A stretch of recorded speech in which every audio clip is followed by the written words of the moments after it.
Aku yakin kalian pasti ngira Tsukasa ini hantu atau alien, tapi sebenarnya Tsukasa adalah...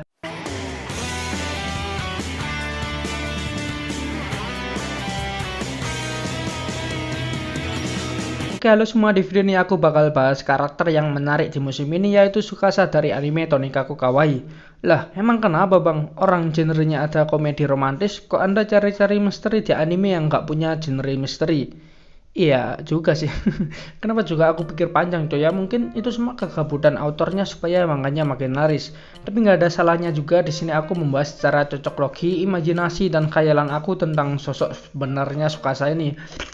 Ribet anjir. Ingat, ini cuma cocok logi dan teori hayalan aku. Kalian menggarisbawahi itu. Jadi yang aku omongkan di sini itu belum tentu benar dan mungkin gak benar sama sekali. Dan jangan pernah percaya teori hayalan yang aku berikan di sini. Tapi ya udahlah, gak apa-apa karena ya memang cukup menarik membahas si Tsukasa ini.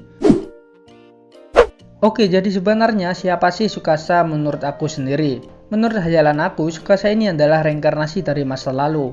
Nggak cuman Tsukasa, Nasa dan Tsukasa adalah reinkarnasi, tapi cuman Tsukasa yang ingat kalau mereka ini reinkarnasi. Waduh, kok bisa bang? Oke, aku nyimpulin teori hayalan ini dari manga chapter 120, yang dimana Nasa ini bermimpi berada di Horyuji yang ada di kota Nara, yang merupakan tempat orang tua Nasa tinggal. Di sini Nasa mengatakan bahwa mimpi itu berasal dari ingatan masa lalu. Dan akhirnya Nasa mengira ini adalah ingatan pas Nasa dan Tsukasa berlibur di kota Nara untuk mengunjungi orang tua Nasa yang ada di chapter 26 sampai 29. Perasaan. Tapi Nasa juga sadar kalau ini bukan di zamannya karena bangunan-bangunan di situ terlihat lebih jadul dan pagoda 5 lantai di situ juga masih baru coy.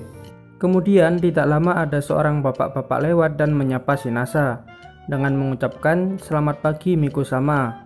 Sontak Nasa bingung, lah Miku-sama itu siapa? Yang artinya Nasa ini mirip dengan orang bernama Miku-sama di zaman itu. Nasa pun berjalan-jalan sebentar, kemudian melihat gadis yang mirip Tsukasa. Yang nggak mirip juga sih kalau ini. Nasa kemudian menyapanya dong dengan mengatakan, Tsukasa-chan, kamu sedang apa? Tapi gadis tersebut malah seolah-olah mengatakan, lah Tsukasa-chan itu siapa? Yang tentu saja berarti gadis itu bukan Tsukasa, tapi mirip banget dengan Tsukasa coy. Dari sini kalian ngerti kan isi khayalan aku. Di zaman itu Nasa adalah orang yang bernama Miku-sama, dan Tsukasa di zaman itu adalah gadis ini coy.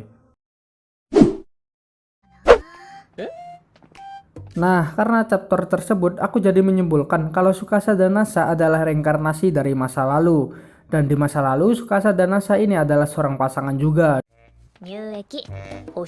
Lah, buktinya apa bang? Oke, bukti pertama di sini adalah saat di chapter 29. Tsukasa ini dengan mudahnya bisa membaca tulisan kuno yang membuat orang di sampingnya itu kaget.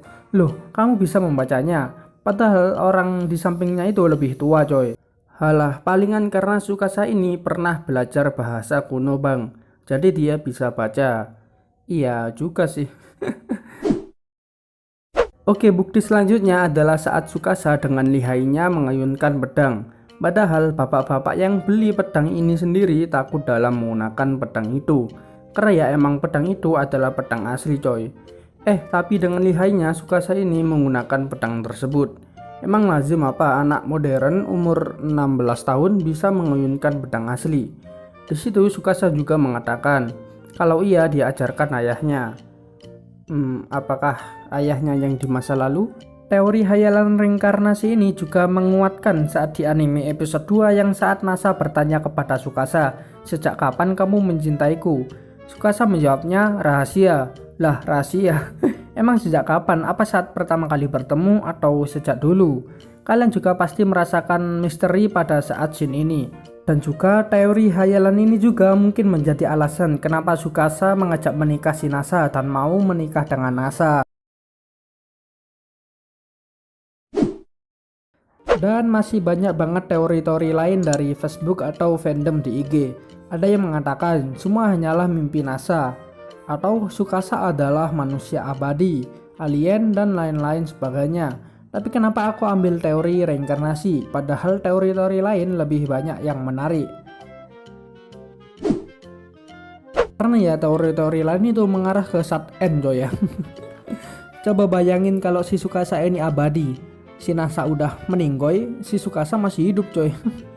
Waduh, teori-teori kayak gini itu harus aku hilangkan dari kepala supaya nggak bikin dak-dikduk coy ya. Dan aku ingetin lagi, ini anime genrenya komedi romantis coy, nggak ada genre misterinya. Aku sendiri yakin mungkin misteri-misteri yang ada mungkin cuman kekabutan autornya coy. Tapi mencari hal-hal cocok logi itu cukup seru untuk menghilangkan kekabutan. Oke, itu aja videonya. Sebenarnya masih banyak teori-teori lain, tapi aku nggak mau bahas lebih panjang supaya nggak kelamaan coy. Jika penasaran, kalian bisa cek di IG fandom anime Tonikaku Kawaii. Banyak banget coy. Kalian bisa baca dan berteori sendiri. Dan terima kasih sudah nonton video teori hayalan ini. Dan ingat coy ya, ini anime genrenya komedi romantis coy ya. Dan jangan percaya karena belum tentu benar dan mungkin nggak benar sama sekali teoriku ini coy. Dan jangan lupa subscribe supaya nggak ketinggalan update video-video baru yang nggak jelas lainnya. Dan iya.